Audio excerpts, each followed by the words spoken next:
या आपको लगता है कि भले ही 6 पार्टियां लग जाए, it's a bipolar between Congress and BJP? नहीं नहीं, मैं देखो इस बात से मैं बिल्कुल सहमत नहीं हूं आपकी बात से। बात यह है कि कांग्रेस पार्टी 36 बिरादरी की पार्टी, ये आपने पहले भी देखा और आने वाले वक्त में भी देखेंगे कि भाजपा की जो राजनीति रही है समुदायों की, चाहे जिस तरह से भी वो कहें, कांग्रेस पार्टी सबको साथ लेकर चलती है, 36 बिरादरी की पार्टी। संजय जी, थोड़ा सा हम लोग शिफ्ट करते हैं। मैं एक सवाल पूछ के तब फिर पॉलिटिक्स से थोड़ा शिफ्ट करता हूँ। मुझे बताइए, कहाँ से चुनाव लड़ने का आपका मन है विधानसभा का? अगर आप लड़ना चाहेंगे, आला कमान कहेगा तो। देखिए, लोगों का प्यार है, कुछ मालूम नहीं पड़ता। मैं तैयारी कर रही थी 20 साल से जी। 20 साल से मैं अम्बाला में काम कर रही हूँ। ये अलग बात है कि हर जगह मेरा आना जाना रहा, सिरसा में भी, हिसार भी, और सब जगह दुख सुख में, वैसे भी राजनीतिक रूप से। तो आखिरी चुनाव मैंने सिरसा से लड़ा था 98 में जी, और 20 साल यहाँ पर अम्बाला में रहे। अब ये तो पता नहीं कब कहाँ लोकतंत्र है, अब आपका इतना बड़ा क्षेत्र लोग है तो कहाँ मतलब- ले जाएं। मेरा मन तो पूरे हरियाणा के लोगों के साथ है, जो जहाँ ले जाएगा, हाईकमान का आदेश होगा, मैं तो क्या बात है। इसी के साथ मैम बहुत शुक्रिया, आपने कीमती वक्त निकाला अपने बिजी शेड्यूल में से Thank you so India much. मंच का हिस्सा बने। बहुत शुक्रिया तमाम जनता का भी, आप लोग भी यहाँ आए बहुत और धन्यवाद। आपने अपने उत्साह के साथ स्वागत किया। बहुत शुक्रिया मैम। Thank you. मैम, एक सवाल हम लोग छूट गया। जैसे आपको राजनीति से वक्त मिलता है तो आपको क्या करना पसंद, क्या अच्छा लगता है, क्या करना पसंद करती हैं आप? थोड़ा अगर वक्त मिलता है, पता नहीं वक्त तो नहीं मिलता होगा, लेकिन राजनीति से अगर थोड़ा सा वक्त मिलता है कभी घर पे बिताने का, तो क्या करना आपको पसंद? दोस्तों के साथ अपने बैठना, गप्पे मारना, म्यूजिक सुनना। टीवी बहुत कम देखती हूँ। टीवी बहुत कम देखती हूँ, बाकी अपने देख लेते हैं राजनीति में। अभी तो क्या लेकिन है, टीवी कम ये देखिए, जिंदगी राजनीतिक हो गई है। Ma'am, this is my way of life. लेकिन मैम टीवी कम लोगों देखिए, से मिलना। आप टीवी कम देखिए लेकिन इंडिया डेली देखिए। अब आज आए हैं, आज आपके बीच में आए हैं। मैं तो आपका भी धन्यवाद करूंगी कि आप हरियाणा में फोकस कर रहे हैं, चुनाव आ रहे हैं, और मैं आपसे उम्मीद करती हूं कि जो जमीन पर हो रहा है वो आप जरूर दिखाएंगे। इसीलिए हमने आपको यहाँ बुलाया है जी। आप यहाँ आए, आपका भी बहुत बहुत स्वागत बहुत है शुक्रिया हरियाणा संजय जी, की आपने Thank you, कीमती वक्त thank you, निकाला। Thank you Thank so you, much for बहुत कमिंग ऑन दिस Thank मंच। you. बहुत धन्यवाद आपका। Thank you. तो कुमारी शैलजा जी के कार्य को हर कोई यहाँ पर सराहते हैं। तालियों की गड़गड़ाहट के साथ मैं चाहूंगी कुमारी शैलजा जी मंच पर आए, और इसी के साथ मैं अपने मैनेजिंग एडिटर अरविंद चतुर्वेदी जी को भी बुलाना चाहूंगी। और रजत जी, आप भी आइए ताकि सवालों का सिलसिला जो है वो शुरू किया जा सके। Over to you sir. शुक्रिया किरण आपका। और हमारे बीच में पूर्व केंद्रीय मंत्री और राज्यसभा सांसद कुमारी शैलजा जी हैं, जो इंचार्ज भी हैं उत्तराखंड की। बहुत शुक्रिया मैम। एक बिजी शेड्यूल था आपका, आप सुबह से कैंपेन कर रही थी और हमने देखा कि कितना मुश्किल था। लगभग 50 मीटर भी रास्ता नहीं होगा, लेकिन समर्थक जो थे वो लगातार आपके साथ थे। और मेरा पहला सवाल ये है, क्योंकि समर्थक कह रहे थे कि हमारा मुख्यमंत्री कैसा हो, कुमारी शैलजा जैसा हो। देखिए, लोगों का प्यार है, और जो हमारे लोग कांग्रेस पार्टी के हमारे साथी दिन रात मेहनत करते हैं, उनकी अपनी अपनी इच्छा होती है और उम्मीद रखते हैं। लेकिन ये एक मूल बात है कि सभी कांग्रेस पार्टी के सिपाही हैं। जी शैलजा जी, आपके पिताजी बहुत बड़े नेता थे और मैं समझता हूं उन्होंने पूरी जिंदगी जो है कांग्रेस को दी। बड़ी तकलीफ भी देखी। आर के रंगा साहब से जब मेरी बात हो रही थी तो उन्होंने उनकी पूरी कहानी मुझे बताई थी कि कैसे जब आप बहुत छोटी थी, कक्षा 8 में पढ़ती थी, उन संघर्ष के दिनों में जब उनके पास मकान नहीं था, और कैसे जब आप फ्लैट में शिफ्ट करने के लिए, दरवाजा खरीदने के लिए पैसे नहीं थे। इतना संघर्ष, इतनी तकलीफ आपके पिताजी कई साल मंत्री रहने के बाद भी उन्होंने देखा। मेरा सवाल आपसे यह है कि आप लगातार कांग्रेस पार्टी के साथ जुड़ी हैं, बहुत लंबी राजनीति हो गई। मैं समझता हूं हरियाणा को लेकर तो आपके मन में हमेशा जो है एक जिसको कहते हैं एक बड़ा पॉजिटिव वेव रहता है, और रिपब्लिक की भीड़ ये बता रही है। मुझे ये बताइए कि अभी आप यात्रा निकाल रही थी, मैं अभी कुछ खबरें पढ़ रहा था, उसमें 3 तस्वीरें थी।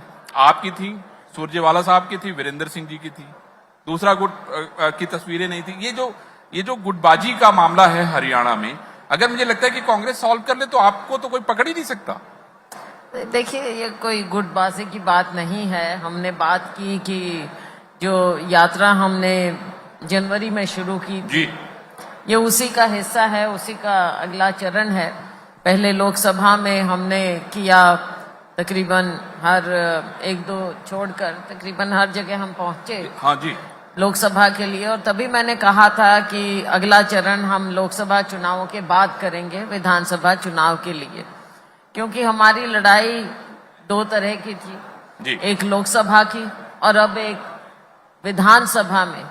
लोकसभा में हमारा प्रयास रहा, हम 5 सीटें जीते और उसके बाद अब विधानसभा का चुनाव है। इसमें हमारे सभी साथियों के चेहरों से आपको नजर आ रहा है कि सब मेहनत कर रहे हैं, उम्मीद लगा रहे हैं और आने वाले समय में हरियाणा में हमने तख्ता पलटना है और कांग्रेस की सरकार बनानी है। इसके लिए हम सभी लोग प्रयासरत हैं और चाहे यात्रा हो या लोगों के नाम संदेश हो या अलग तरह से हमारे साथी भी अपनी अपनी तरह से लोगों के बीच में जाकर, गांव में, मोहल्ले में, हर जगह जाकर ये मेहनत कर रहे हैं और हमें पूरा विश्वास है कि हमारे सभी साथियों की मेहनत फल लाएगी, रंग लाएगी। ठीक है जी। मैम, एक बड़ा इशू है जो आप लोकसभा इलेक्शन से पहले और अब तक चल रहा है, वो है क्या रिजर्वेशन खत्म होने वाला है, क्या संविधान बदलने वाला है। ये एक बड़ा इशू था जिसको लेकर कांग्रेस पार्टी और इंडिया अलायंस चुनाव लड़े।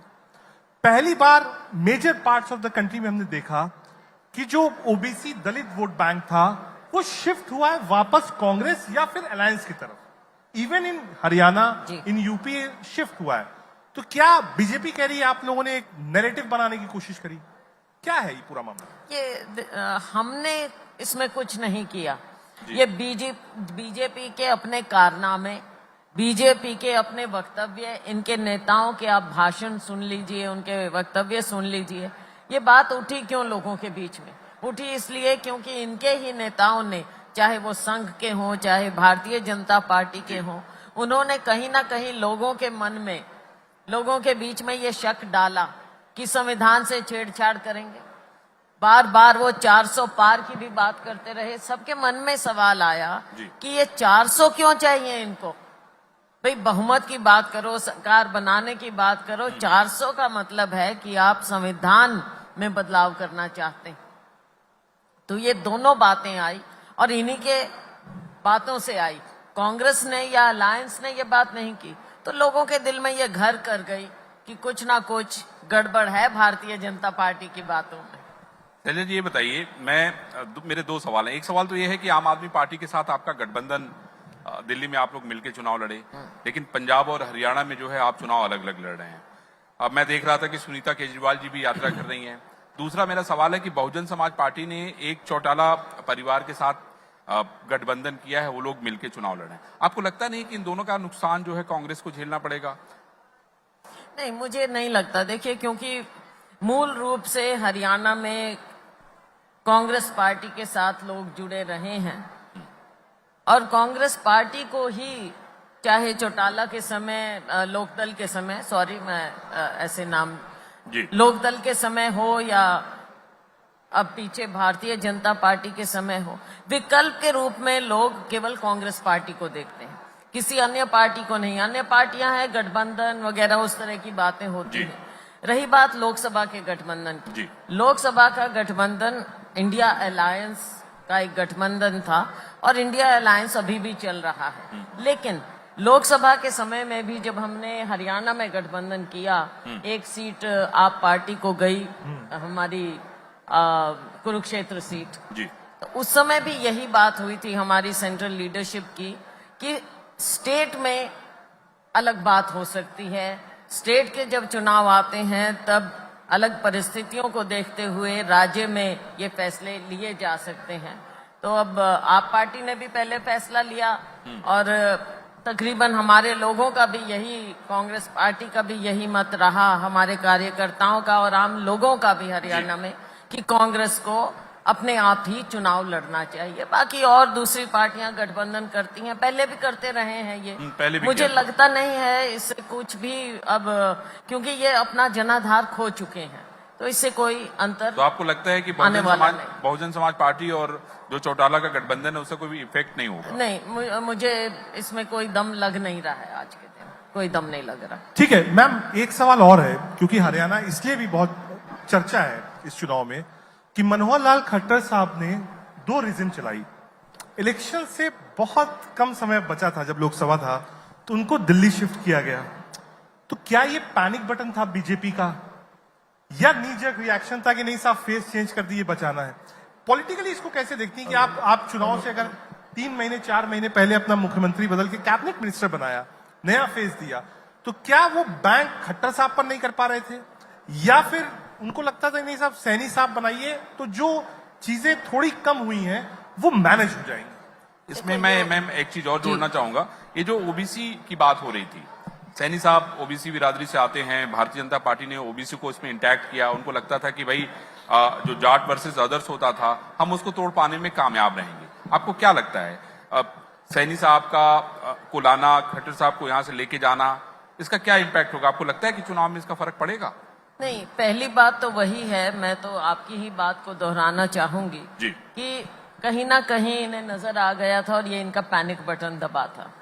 इन्हें दिख गया था कि लोकसभा चुनाव आ गया है, एकदम सिर पर आ रहा है और राज्य में भारी एंटी इनकम्बेंसी थी, तो उसको तोड़ने का ये एक प्रयास था, ट्विस्ट और टर्न था ये, कि एंटी इनकम्बेंसी को, क्योंकि जो राजनीति की स्थिति थी हरियाणा में जी, उसको इन्होंने बदलने का प्रयास किया, लेकिन उससे भी फर्क नहीं पड़ा, आपने देखा। और अब आने वाले वक्त में तो जहां एक और इन्होंने कहीं ना कहीं अपना फेलियर दर्शा दिया है कि 10 साल की राजनीति इन्होंने की, 10 साल राज किया और लोगों का मोह भंग हो गया, इनसे प्रयास किया कि हम बदलें, लेकिन उसका भी विशेष असर लोकसभा में नजर नहीं आया। और आने वाले वक्त में तो विधानसभा में तो बहुत ज्यादा इनको एंटी इनकम्बेंसी का सामना करना पड़ेगा। ये मैं केवल राजनीतिक रूप से नहीं कह रही जी। ये जमीन की स्थिति है कि भारतीय जनता पार्टी अब जुमलों में या इस तरह से बदलाव दिखावा करके भारतीय जनता पार्टी लोगों का मन नहीं जीत पाएगी। शैलजा जी, एक कहा जाता है कि शैलजा जी गांधी परिवार के बहुत नजदीक हैं, है ना? बहुत बार लोगों ने कोशिश की कैसे शैलजा जी के खिलाफ कुछ कर लें, लेकिन वो लोग कभी सफल नहीं हो पाए। आपका समर्पण परिवार के लिए, लगातार काम करना, और सोनिया जी का आपके ऊपर बहुत स्नेह, और मुझे लगता है कि राहुल जी और बाकी जो परिवार के सदस्य हैं उनका भी स्नेह आपको बराबर मिलता है। दुश्मन तो हमेशा सक्रिय रहते हैं, वो दिखते भी हैं। बात ये है कि इस परिवार का स्नेह हर एक वर्कर के साथ है, कोई शैलजा उसमें विशेष रूप से नहीं है। नहीं, मैं उनका स्नेह समस्त कांग्रेस जन के साथ है, और कांग्रेस पार्टी के लिए जो भी समर्पित हैं, मैं एक समर्पित वर्कर हूं, नेता होने से पहले मैं कांग्रेस की समर्पित वर्कर हूं, और हर समर्पित वर्कर की पहचान ये परिवार रखता है, क्योंकि आड़े वक्त भी आए हैं, अच्छे वक्त भी आए हैं, और काम जिन लोगों ने किया है उनकी वो पहचान रखते हैं, और सबको मान सम्मान उस घर से मिलता है।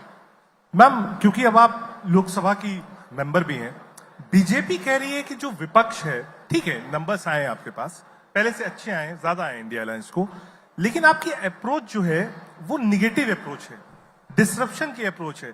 कहा साहब आप कम से कम हाउस चलने दीजिए, बहस होने दीजिए। प्राइम मिनिस्टर ने पहले दिन अपील करी कि जो फर्स्ट टाइमर्स हैं हम चाहते हैं उनको सुने, कामकाज हो, देश देख रहा है। कहा आप दल की जो राजनीति है, दल की राजनीति, प्राइम मिनिस्टर ने कहा कि जनवरी 2029 में करिएगा, जब 2-3 महीने चुनाव होने में बचे हों। कहा 4 साल देश के लिए काम करिए। उनका आरोप है कि विपक्ष निगेटिव पॉलिटिक्स करता है। देखिए, बात यह है, भारतीय जनता पार्टी